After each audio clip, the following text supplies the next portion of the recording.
Renato Cariani, que tem hoje 7,5 milhões de seguidores no Instagram, um influencer reconhecido, está passando por um processo de investigação da Polícia Federal. Qual é o impacto que um empresário pode ter com uma situação parecida como essa? Por que, afinal de contas, ele está sendo investigado? E quais são os cuidados que você precisa ter para você, que também é empresário?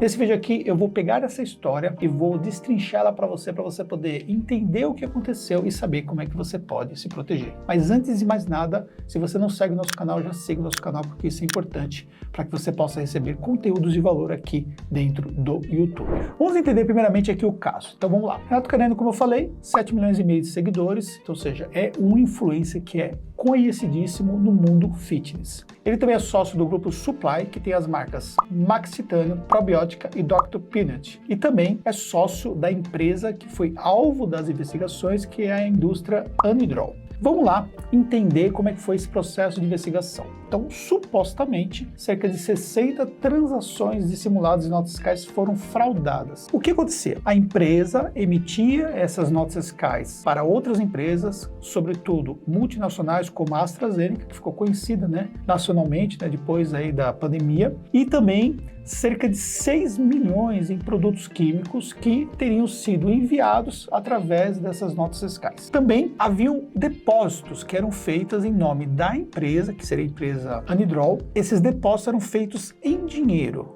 E aí começou então todo o processo de investigação. Por quê? As empresas, sobretudo a AstraZeneca, diz que não fazia depósito para fornecedores. Isso é uma regra muito clara de empresas que têm uma regra de compliance estabelecida. Porque nunca uma empresa vai fazer um depósito em dinheiro, por conta da questão da rastreabilidade. Claro que o dinheiro pode ser rastreável, porque na hora que você vai fazer o depósito lá na boca do caixa, você tem que informar quem é você que está fazendo o depósito. Mas sobre uma regra de compliance, a empresa precisa ter uma rastreabilidade muito melhor. Então uma empresa não vai fazer um pagamento em dinheiro, e essas empresas realmente não faziam. Então já começou o problema por aí. Outra coisa também é que as notas fiscais emitidas para outra empresa, através do sistema eletrônico de notas fiscais, você consegue identificar essas notas fiscais que foram emitidas. E, consequentemente, se você não reconhece uma determinada compra, você pode negar essa nota fiscal. Então, a empresa AstraZeneca, ela não reconheceu que houve essas transações. Então, isso já iniciou um processo de investigação ali. Esse processo chegou até a Polícia Federal, porque se tratam de produtos químicos que são base para se fazer entorpecentes, sobretudo ali a cocaína. Então vamos entender como é que foi esse processo investigativo. Esse processo da Polícia Federal chegou em 2021 para a Polícia Federal, só que as investigações elas começaram em 2014, então foram 6 anos, de 2014 a 2020. E aí, consequentemente, a Polícia Federal está no caso desde 2021. E só agora ela deflagrou essa operação, que é a Operação Risberg. Então quais são os cuidados que você precisa ter em relação aos seus negócios e que todo esse aprendizado aí sobre o Renato Cariani traz aí para a sua empresa e também para você que é sócio dessa empresa. Vamos lá. Primeiro cuidado, sobre as transações fiscais. Todas as transações fiscais, elas são rastreadas. Desde 2010, as empresas elas foram introduzindo ali as notas fiscais eletrônicas. Então teve ali estados que começaram antes, teve estados que começaram um pouco depois, mas hoje todas as empresas já estão 100% a nota fiscal eletrônica. Ou seja, você não pode, por exemplo, transacionar ali um documento através de um papel como era antes. Antes, como a gente fazia? A gente ia lá na gráfica, pedia uma autorização para o Estado, emitia o documento na gráfica e, consequentemente, eu emitia essa nota fiscal ali através da minha impressora, por exemplo, e mandava acompanhado da mercadoria. Hoje, essa informação é toda eletrônica. E aí, existem as informações que estão lá na Secretaria da Fazenda. Essas informações que a Cefaz colhe de cada nota fiscal emitida, ela consegue tanto cruzar, ou seja, você tem o cruzamento do que você recebe, do que você emite, então dá para cruzar, inclusive até gerar informação sobre estoque e tudo mais, e ela também tem o acesso dessa informação para as empresas envolvidas, que foi o que aconteceu lá com a AstraZeneca. A AstraZeneca foi lá e não reconheceu a emissão da nota fiscal. Então, você precisa tomar cuidado com as transações fiscais. Não ignore a obrigatoriedade e a existência de uma nota fiscal. Se você recebeu, por exemplo, uma mercadoria, essa mercadoria veio com uma nota fiscal, você vai falar, não vou lançar isso aqui não, porque ninguém vai ficar sabendo. Me desculpa. Mas a Receita Federal e a Secretaria da Fazenda já sabem sobre isso. E aí a Polícia Federal, num caso como esse, ou até mesmo a Polícia Estadual, poderia, por exemplo, requisitar através de um mandato judicial o acesso a essas informações no caso de uma investigação. Lembrando que essa investigação não precisa ser necessariamente sobre um crime relacionado ao tráfico de drogas que foi para a Polícia Federal. Pode ser simplesmente um crime relacionado ao crime fiscal, que vai para a Polícia Estadual, ou seja, a Polícia Civil. Então, você pode ter problemas por conta do acesso a essas informações fiscais. Então, esse é o primeiro cuidado que você precisa ter. Segundo cuidado, todas as transações bancárias também são informadas pelo banco. Então, vamos lá. Quando chegou uma pessoa lá no banco e foi fazer o depósito através do CPF, usando a empresa lá do Renato Cariani, como sendo a empresa que está recebendo o valor e dizendo que o depósito estava sendo feito através de uma empresa multinacional, por exemplo, ele teve que colocar o CPF dele lá, porque ele precisa se identificar para fazer aquele depósito. Da mesma forma também que se a pessoa vai chegar no banco lá, ela vai sacar o valor, ela também precisa identificar porque ela está sacando. Da mesma forma também que se você receber um depósito hoje na sua conta, que é um depósito atípico, por exemplo, na sua conta pessoa física, você recebeu um valor lá, vamos imaginar, por exemplo, R$1 milhão, caiu R$1 milhão na sua conta. O que o banco vai fazer? O banco vai pedir a comprovação desse valor. Qual é a razão desse valor? Porque você pode simplesmente ser acusado ali de estar desviando um valor, você pode ser acusado, por exemplo, de ter uma transação, por exemplo, ali para ser um laranja e por aí vai. Então, para não ter problemas em relação a isso, o banco tem uma regra que ele tem que seguir, que essa regra é justamente pedir as explicações e validar essas explicações, inclusive até bloquear o valor, ela pode bloquear. Então, qual é o cuidado que você precisa ter? Todas essas transações. Aquele Pix que você faz no dia a dia lá, ou aquele Pix que cai na sua conta, que você fala, não, isso aqui ninguém vai ver e tudo mais, o banco sabe disso. E essas informações estão disponíveis para o governo. E podem, num caso como esse, que é um caso de investigação policial, estar disponíveis também no processo de investigação. Então, o cuidado que você precisa ter é sempre com relação a todas essas transações. E o exemplo do que aconteceu com Cariani deve ser muito importante para você, porque isso pode acontecer com cada um de nós se a gente não considerar a importância de olhar para essas transações. Então esse foi o segundo aspecto. Terceiro aspecto, toda empresa precisa ter etapas de validação e regras de compliance. Como é que funciona esse processo como um todo? Então vamos pensar novamente lá no caso do Cariani e vamos pensar no caso da empresa dele lá. Então vamos lá. Ele como influenciador, tendo vários negócios, ele não está ali, na minha visão, presente no dia a dia para ficar olhando o que está acontecendo, né? Que é esse valor? O valor caiu na conta? Obviamente que não, né? Isso aí, na minha opinião, é nada perto de tudo aquilo que ele transaciona através de todos os negócios que ele participa. Porém, existe alguém que precisa administrar isso, que tem que gerir esses valores. Então você tem lá uma camada de gestor, talvez um administrador, você pode ter um CEO, por exemplo, dependendo do tamanho do negócio, você pode ser sócio administrador ou não, entendeu? Então tem vários aspectos de pessoas que respondem por aquilo. Se tiver um problema, essas pessoas elas vão responder também de forma solidária por aquilo. Porque um gestor financeiro, por exemplo, um CFO, ele tem a obrigação de gerenciar esse processo junto com um time de pessoas sobre o que está acontecendo na empresa. Então, um negócio precisa ter uma pessoa para administrar aquilo. Essa pessoa precisa ser uma pessoa de confiança e mesmo sendo uma pessoa de confiança, você precisa ter processos de validação do que está acontecendo. Esses processos vão evitar, por exemplo, que haja uma transação que não seja reconhecida. Isso pode ser uma transação tanto de entrada de um dinheiro que você vai falar, peraí, de onde veio esse dinheiro? Por exemplo, esse dinheiro caiu da minha conta, eu não reconheço ele. Então, se eu não reconheço esse dinheiro que caiu da minha conta, existe uma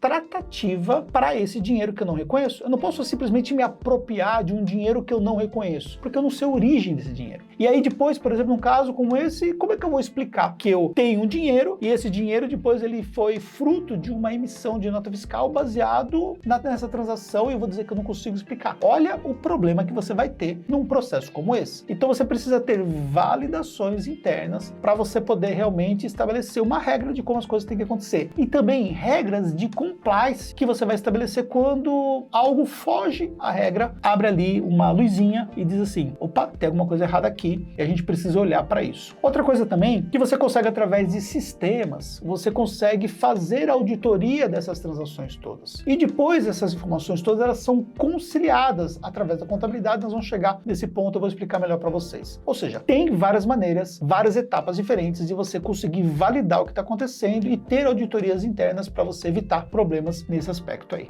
Quarto aspecto, você precisa ter uma contabilidade que seja competente para identificar e validar essas transações todas. Vamos entender o processo de como as coisas chegam na contabilidade. Estamos aqui, a Tax Contabilidade recebeu ali uma empresa X com uma movimentação. Essa movimentação, quando cai ali na contabilidade, a gente vai ter dentro dos extratos bancários o valor que caiu. Então, ou seja, caiu um valor em dinheiro. Opa, caiu um valor em dinheiro. Então, isso já gera ali, por exemplo, ali uma estranheza, porque é uma movimentação atípica, ok? Mas tudo bem. Só que aí depois eu tenho, por exemplo, ali uma contrapartida. Essa contrapartida vai ser o quê? Para que veio esse dinheiro e qual é a justificativa disso? Então, eu tenho como fazer o lançamento contábil disso. Se essa contrapartida ela inexiste, consequentemente a contabilidade tem ali uma identificação de algo que não está adequado. Outra coisa, toda vez que há a emissão da nota fiscal, você usa um sistema para auditar tudo isso. Se essa nota fiscal, por exemplo, ela for negada pelo fornecedor, automaticamente a contabilidade, através desse sistema, ela consegue identificar. Então, existem várias camadas de análise que uma contabilidade pode fazer e demonstrar isso. E depois que a empresa recebe essas informações, ela vai receber de forma detalhada, e principalmente se tratando de indústria, onde você tem ali uma conciliação dos fornecedores, a empresa vai receber a informação detalhada para identificar se existe alguma coisa, por exemplo, que não está adequada. Então pega a informação do que eu falei no item anterior, que a empresa precisa fazer a sua própria auditoria, junta com a informação ali da própria contabilidade, e aí você consegue, através disso, validar se realmente há algum tipo de erro, algum tipo de problema. Isso te dá segurança. Então você precisa ter uma contabilidade que realmente seja parceira, capacitada para poder atender ali a sua necessidade no seu negócio.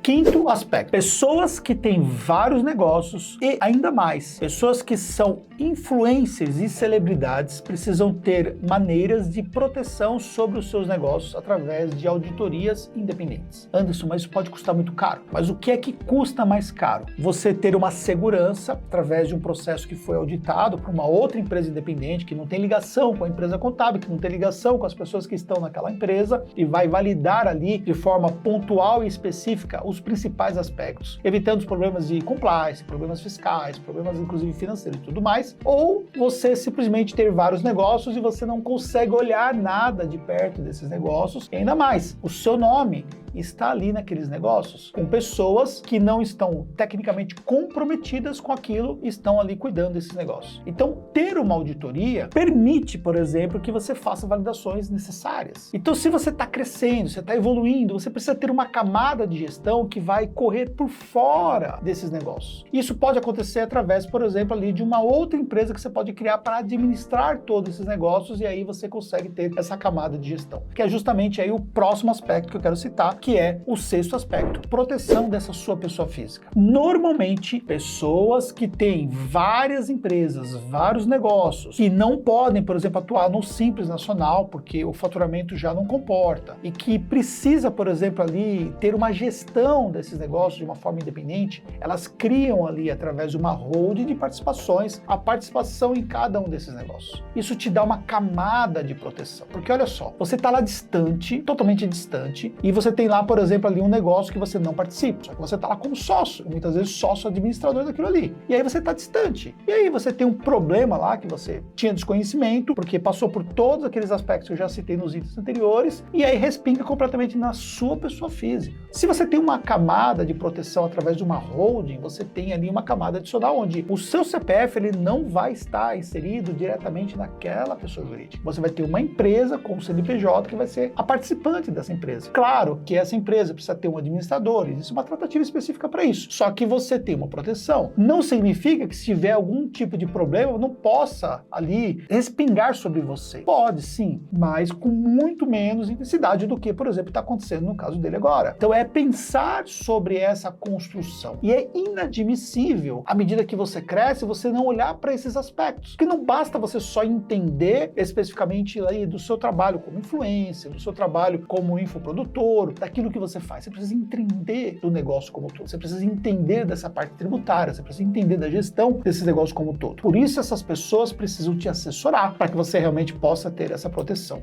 E por fim, sétimo e último aspecto, você precisa também, da mesma forma que você tem uma contabilidade competente, precisa ter um jurídico muito competente para te assessorar nesses aspectos. Porque existem pontos que a contabilidade ela não consegue fazer, que é o jurídico que entra. Por exemplo, num caso como esse, o primeiro acesso à informação vai ser dado para o jurídico, só que esse acesso tem que ser muito rápido. E muitas vezes, não somente isso, mas toda a consulta que você precisa fazer no dia a dia, todo o acesso à informação prévia, para evitar que você, por exemplo, tenha algum tipo de problema ali, para evitar, por exemplo, que você cometa um erro que poderia ser evitado, tudo isso vai ser ajudado através desse apoio jurídico. Então, ou seja, as decisões que você toma, você tem com quem discutir, os contratos que você assina, você tem com quem vai ali validar esses contratos, e também o planejamento tributário que você faz junto com o contador, você tem um apoio, por exemplo, jurídico para ajudar nesse processo de validação. Então, ter uma camada jurídica é essencial para que você realmente possa ter melhores resultados. Agora, eu quero que você pense um pouco sobre qual é o efeito que um influenciador, uma celebridade tem sobre os seus negócios com relação a uma situação como essa que está acontecendo. Independentemente de ele saber ou não do que estava acontecendo, independentemente de ele ser responsável ou não, existe um problema de imagem. Isso impacta todos os negócios que ele atua. Impacta, por exemplo, as outras empresas que ele tem participações, contratos que ele tem, por exemplo, ali como influenciador e por aí vai. Pode trazer um prejuízo financeiro e também não somente financeiro, mas um prejuízo à própria imagem dele e não somente o prejuízo à própria imagem, mas um prejuízo também para ele como ser humano, como pessoa e tudo mais, por conta de toda essa preocupação que passa a ter ali por conta dessa situação toda que está acontecendo. Então, qual é o principal fator que a gente precisa entender? A gente precisa se antecipar a problemas que podem acontecer. Então, quando você tem aquela regra de compliance, quando você tem uma assessoria para te ajudar, quando você tem pessoas mais competentes em volta de você, quando você é chato com relação aos números, quando você realmente olha as coisas de perto, você audita, você quer saber o que está acontecendo, você avalia a sua situação tributária com frequência para ver se realmente você não está tendo nenhum tipo de problema. Quando você tem um jurídico atuante que está monitorando qualquer situação, tudo isso evita que você venha ter problemas. Então a gente sempre precisa pensar quais são os efeitos que um problema como esse pode ter sobre a nossa própria imagem, sobre a nossa vida, sobre a nossa família, o impacto que tudo isso pode ter, de um modo geral, em todos os nossos negócios. Eu espero realmente que toda essa situação seja resolvida pelo Cariani, que realmente ele seja inocente, que não tenha nenhum tipo de problema e que ele possa ter muito sucesso. Mas que tudo isso fique de aprendizado para mim, para você, para todos nós, para que nós realmente olhemos de perto sobre os nossos negócios e seguimos aí essas dicas que eu dei para vocês, porque isso vai ajudar muito aí para que você tenha mais sucesso, tá bom? Curtiu esse vídeo, assistiu esse vídeo até aqui, então acho que eu mereço que você deixe um like, que você compartilhe esse vídeo com alguém e se quiser deixar seu comentário, eu vou ler esse comentário, tamo junto nessa e até um próximo conteúdo aqui na Tactus.